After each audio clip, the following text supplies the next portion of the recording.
Hi guys, I am sorry, वो I got a call, सो उस वजह से जो लास्ट वीडियो थी वो थोड़ी बीच में आई थिंक कट हो गई है ना, तो वहीं से कंटिन्यू करेंगे, नो वरीज़। ठीक है, जो हमने पढ़ा था क्या था कि हुनाज आए थे। हुनाज का हेड कौन था? तोरामन। ठीक है, उसके बाद उनका बेटा आ जाता है मिहिरगुला। ठीक है, 520 AD में बैटल होती है, बैटल ऑफ कहरू मुल्तान, बैटल ऑफ मुल्तान बोल लो, बैटल ऑफ कहरू बोल लो। ठीक है, तो इसमें हुनाज वर्सेस बालाडिटी एंड यशोधर्मन होते हैं। जो ये बालाडिटी था ये रूलर था, मगध था, और जो यशोधर्मन था वो मालवा रीजन का रूलर था। ठीक है, इसमें हुनाज हार जाते हैं। अब हमने ये पढ़ा था कि जो हुनाज थे उनके साथ गुज्जर आए थे, हुनाज हार गए, तो उसकी वजह से जो हुनाज का जो एक्सटेंशन होने लग गया, मतलब गायब होने लगे। पर जो गुज्जर्स थे उन्होंने अपना ही राज एस्टेब्लिश कर दिया। ठीक है, उन्होंने खुद को एस्टेब्लिश कर लिया, मतलब हिमाचल प्रदेश में। अब अगर हिमाचल प्रदेश में गुज्जर्स हैं ना, तो वो वही, मतलब लोग हम बोल सकते हैं कि उन्हीं के ही डिसेंडेंट्स हैं ना। जो हुनाज हैं उनको हिमाचल में नोमैडिक स्टेटस में रखा है, DNT D notified nomadic tribes में इनको डाल रखा है किसी किसी को। ठीक है, कांगड़ा एंड कुल्लू जो प्रिंसली स्टेट्स थे, दे डिडंट ब्रेक, वो भी नहीं टूटे थे। रेस्ट ऑफ द हिमाचल था जो, वो डिवाइडेड इनटू स्मॉल अपठकुराज रूल्ड बाय राणा। स्मॉल अपठकुराज मतलब छोटे छोटे टुकड़ों में, और जिनको राणा लोग रूल करते थे, राणा, चीफ, ये ठाकुर, ये लोग रूल किया करते थे। ठीक है, this happened after the decline of Gupta's and before Harshavardhana dynasty. मतलब गुप्ताज ख़त्म हुआ, ठीक है, उसके बीच का पीरियड, और हर्षवर्धना अब हम शुरू कर रहे हैं। ठीक है, उससे पहले का पीरियड, उसमें ये चीज़ें हुई जो हमने अभी पढ़ी।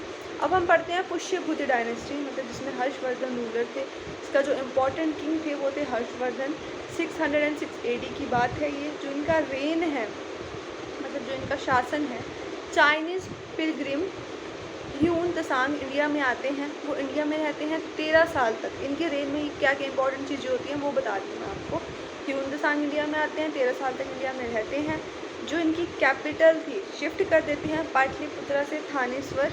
ठीक है, पाटलिपुत्रा से थानेश्वर हरियाणा शिफ्ट कर देते हैं, और फिर उसके बाद थानेश्वर से कनौज शिफ्ट करते हैं। ठीक है, ह्यून त्सांग थे, उन्होंने हिमाचल को विज़िट किया। ठीक है, 635 AD में जलंधर, कांगड़ा, इस एरिया को विज़िट करा उन्होंने।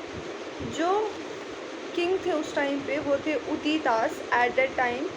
यहाँ पे ह्यून त्सांग रहते हैं 3 महीने के लिए। उसके बाद वो कुल्लू विज़िट करते हैं, और कुल्लू को कुल्लू उस टाइम का कुलूटा था, उसको वो नाम देते हैं कि उलूटा इन हिज बुक। ठीक है, उसके बाद वो कनौज वापस चले जाते हैं वाया सिरमौर, और उनके साथ उनका एक मंक होता है जिसका नाम होता है जया गुप्तम। ठीक है, और कनौज से वो वापस चाइना चले जाते हैं। ठीक है, उसके बाद बात आती है निर्मंड प्लेट की, मतलब कुल्लू की। कॉपर प्लेट है, फाउंड कब हुई? 7th century AD में फाउंड हुई।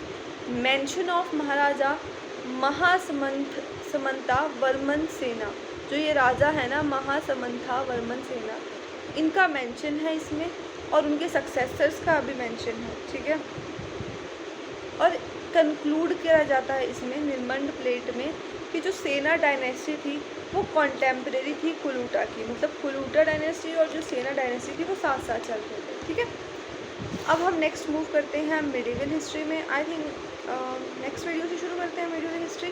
ये जो हिमाचल की प्री हिस्ट्री, मतलब ऐसे बोल सकते हो एंशियंट हिस्ट्री थी, वो यहाँ तक कवर होगी है, जो भी इम्पोर्टेंट था। ठीक है, नेक्स्ट वीडियो में हम मिडिवल हिस्ट्री से शुरू करते हैं।